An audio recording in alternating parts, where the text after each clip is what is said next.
It might sound like the plot of a political satire, but no, this is real. Keir Starmer, the man who promised to save the NHS, now plans to abolish NHS England altogether.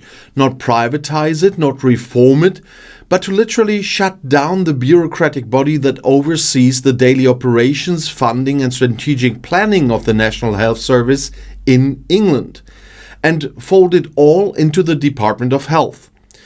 The official narrative is that this is a bold move toward efficiency, streamlining, they say, cutting waste, eliminating redundancies, and reallocating the cash to frontline services. But if that sounds familiar, it's because we've heard variations of this tune for decades. Every British government that has ever cut public services has claimed it was making things more efficient. And the British public, weary, overworked, and exhausted from endless NHS scandals, from waiting lists and workforce shortages, are understandably desperate for change.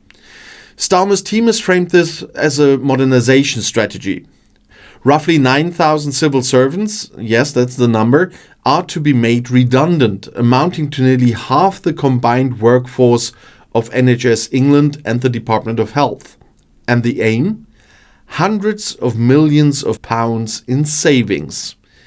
Savings which, as the government claims, will be pumped straight back into treating patients, hiring doctors and buying essential equipment. But this, of course, is the point where critics, and there are many, begin to raise eyebrows. Because what's really happening here is not just about cutting costs or shedding a few bureaucratic layers. It's about power. Starmer is taking one of the largest and most complex public health administrations in the world and centralizing its control under a single government department. The same department, by the way, that answers directly to ministers. In other words, the independence of NHS England, an arm's-length body designed to insulate the health service from the day-to-day chaos of party politics, is being scrapped. And if you think that's just a technicality, think again. NHS England was established to prevent precisely the sort of political meddling that led to chronic instability in the system. It was supposed to provide long-term strategic leadership based on evidence, not election cycles. By folding it into the Department of Health, Starmer's government is effectively making the NHS a political football once again.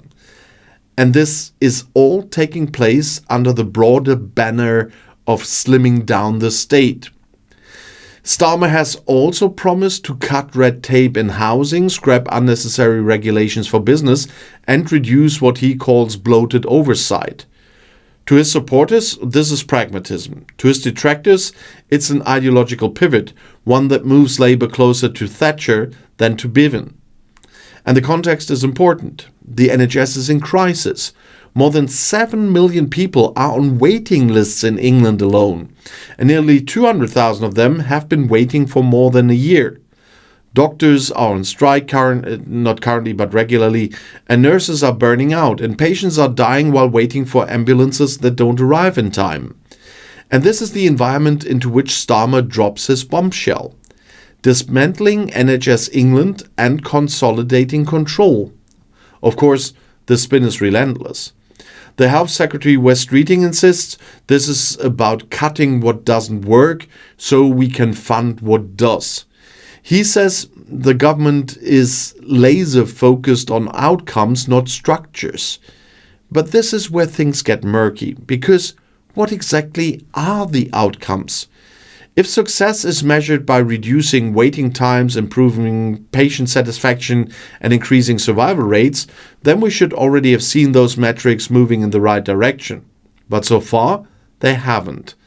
And more worryingly, critics argue that stripping NHS England of its independence could open the door to more quiet privatization. After all, if decision-making is concentrated in Westminster and oversight is diluted, then procurement, contracts and even service delivery could be handed over to private firms without much public scrutiny. The ghosts of US-style healthcare looms large. And let's not forget Brexit in all of this, because Brexit was supposed to protect the NHS. Remember the infamous red bus? We sent the EU £350 million a week, let's fund the NHS instead? Well, what a lie. And fast forward to 2025 and the NHS isn't swimming in money, it's drowning in dysfunction. Brexit disrupted supply chains, made it harder to recruit European healthcare workers, and contributed to inflation that strained the NHS budget even further. And now, with Starmer in charge, we're watching the very institution that was supposed to benefit from Brexit face an existential overhaul. It's kind of a cruel irony. And even more ironic is that this move comes from a Labour Prime Minister. The NHS is Labour's crown jewel. It was founded by Labour, defended by Labour, and held up for generations as proof that progressive politics could deliver for working people. And yet, here we are, watching a Labour government do what many thought only a Tory administration would dare. The implications are enormous. If NHS England is scrapped and the Department of Health takes full control, then every future election could reshape how healthcare is delivered. Policies could shift every 5 years. Budgets could be tweaked at the whim of Treasury officials. And healthcare planning would no longer be evidence-led but manifesto-driven. And once that precedent is set, it's incredibly difficult to reverse. So where does this leave Britain? On the one hand, there is a real crisis. Something needs to change. The NHS can't keep absorbing pressure without reform. But on the other hand, scrapping the one institution designed to shield healthcare from political short-termism seems like an incredibly risky gamble. It's like trying to fix a leaky roof by tearing down the whole house. What Britain needs isn't just a cost-saving exercise. It needs a long-term strategy, properly funded and built on the principles that made the NHS the envy of the world once. Universality, accessibility and quality. And otherwise, we risk repeating the mistakes of the past. And because, make no mistake, the abolition of NHS England isn't just administrative housekeeping. It's the opening chapter in a much larger debate, one that will define the future of British healthcare for decades to come. And if you're not paying attention now, you may wake up one day to find the NHS you knew is already gone.